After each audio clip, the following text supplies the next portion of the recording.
क्या आपने कभी गौर किया है कि जब भी लोग किसी ऐसी परिस्थिति में फंसते हैं जहां उनके पास कोई विकल्प नहीं होता, तो वे अक्सर कहते हैं, मजबूरी का नाम महात्मा गांधी।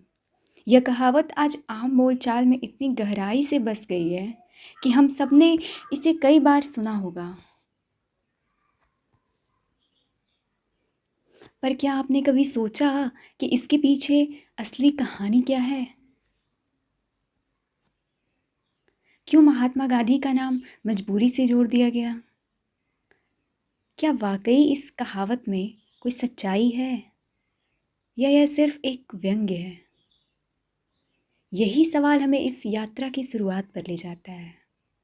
20वीं सदी की शुरुआत में भारत अंग्रेजों की गुलामी झेल रहा था।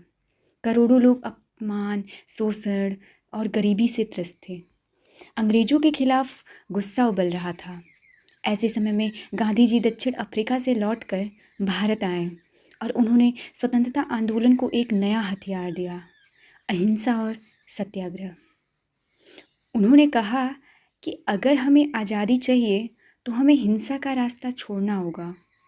अब सोचिए, जब जनता के मन में गुस्सा था, बदले की आग थी और वे अंग्रेजों को लहूलुहान कर देना चाहते थे, तभी गांधी जी आकर कहते हैं,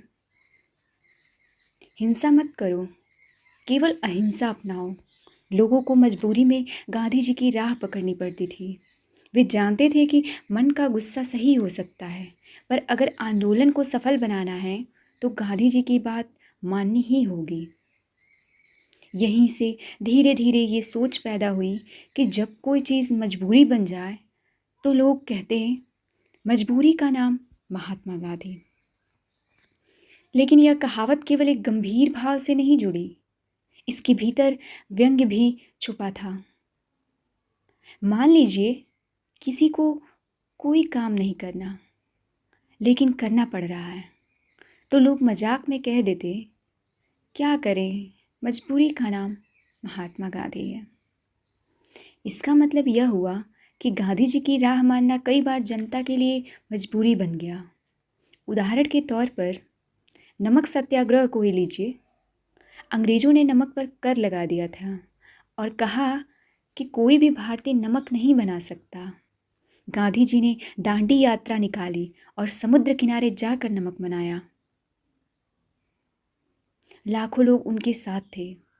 सब जानते थे कि ये करने पर उन्हें जेल होगी, मार पड़ेगी, लेकिन फिर भी उन्होंने वही किया जो गांधी जी ने कहा, यानी उनकी मजबूरी थी। चाहे मन में डर हो या गुस्सा, लेकिन रास्ता गांधी जी का ही अपनाना पड़ेगा। क्विट इंडिया मूवमेंट में भी यही हुआ। गांधी जी ने नारा दिया, करो या मरो। नौजवान क्रांतिकारी हिंसा के लिए तैयार थे। वे अंग्रेजों पर हमला करना चाहते थे, लेकिन गांधी जी बार बार कहते, नहीं, हिंसा नहीं होगी।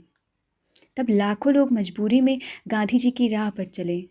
उनके भीतर विरोध भी था, लेकिन गांधी जी की छवि इतनी ऊंची थी कि उनका कहा मानना ही पड़ता। यही मजबूरी इस कहावत का आधार बनी।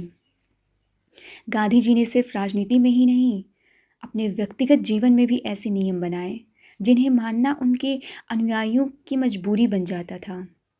वे कहते, खादी पहनना है, सादगी से जीना है, ब्रह्मचर्य अपनाना है, सात्विक भोजन करना है। हर कोई दिल से इन बातों को नहीं मानता था, लेकिन अगर आप गांधी जी के करीब रहना चाहते थे तो इन नियमों को मानना ही पड़ता। कई नेताओं ने मन मारकर इन बातों को अपनाया। यहीं से लोगों की जुबान पर ये बात चढ़ गई, मजबूरी का नाम महात्मा गांधी। समाज में धीरे धीरे ये कहावत एक व्यंग्य बन गई।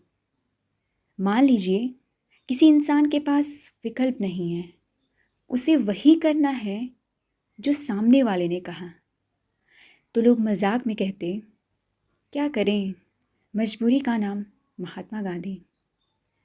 इस कहावत का असर इतना गहरा हुआ कि आज़ादी के बाद भी यह आम बोलचाल का हिस्सा बन गई। यहाँ तक कि अगर किसी को काम चोरी करनी हो, बहाना बनाना हो या हंसी मजाक करना हो, तब भी लोग यही कह देते। लेकिन अब सवाल ये है कि क्या यह कहावत गांधी जी का अपमान करती है या उनकी महानता को और बढ़ा देती है? इसका उत्तर थोड़ा जटिल है।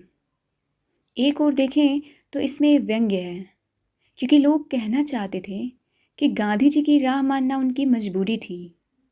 पर दूसरी ओर यह गांधी जी के प्रभाव की गवाही भी है। सोचिए, अगर किसी इंसान की बात को मानना ही पूरी जनता की मजबूरी बन जाए तो वह कितना शक्तिशाली और प्रभावशाली होगा। गांधी जी वही शख्सियत थे। उनकी छवि इतनी ऊंची थी कि लोग चाह कर भी उन्हें नज़रअंदाज नहीं कर सकते थे। आखिर में जब हम इस कहावत पर गहराई से सोचते हैं तो यह समझ आता है कि यह सिर्फ मजाक या व्यंग्य नहीं है।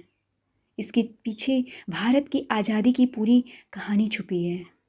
यह बताती है कि गांधी जी ने करोड़ों लोगों के मन और व्यवहार पर ऐसा असर डाला कि उनकी राह को अपनाना सबकी मजबूरी बन गया।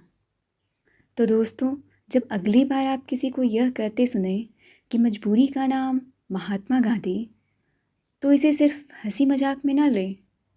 इसके पीछे आज़ादी का संघर्ष, लाखों लोगों की कुर्बानियाँ और गांधी जी का वो प्रभाव छुपा है जिसने इतिहास की धारा को बदल दिया।